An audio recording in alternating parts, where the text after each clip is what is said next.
Ça y est, c'est la catastrophe. Le Paris Saint-Germain a perdu contre Botafogo. C'est la chute. Mais beaucoup s'en réjouissent. Beaucoup attendaient que ça. Mais c'est rien. C'est juste une petite erreur de passage. Ils peuvent se permettre de perdre après la saison qu'ils ont fait. Il faut pas oublier que le Paris Saint-Germain est le club ayant joué le plus de matchs cette saison.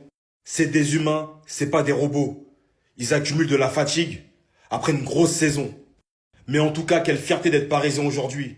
On a galéré, on a souffert, on s'est souvent cherché. Mais ce qu'il faut retenir, c'est qu'on a enfin trouvé notre identité de jeu. Et quelle identité? Un jeu qui étouffe l'adversaire, qui asphyxie les relances, qui impose le tempo, qui met une intensité, une envie qu'on voyait plus depuis longtemps. Parce que oui, on a perdu, hein. Mais 75% de possession. Au niveau des passes, 149 passes pour 262 pour Botafogo. Les tirs, 16, 4 pour Botafogo.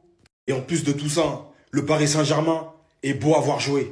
C'est plaisant, c'est fluide, c'est intelligent et c'est collectif. Aujourd'hui, c'est pas l'individualité qui parle, c'est l'équipe. On le voit sur les pressings, sur les blocs. Il y a de la solidarité, il y a une âme.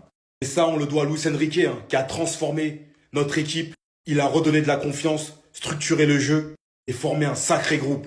Il a construit un collectif et surtout, hein, il a su redonner un sens au maillot du Paris Saint-Germain.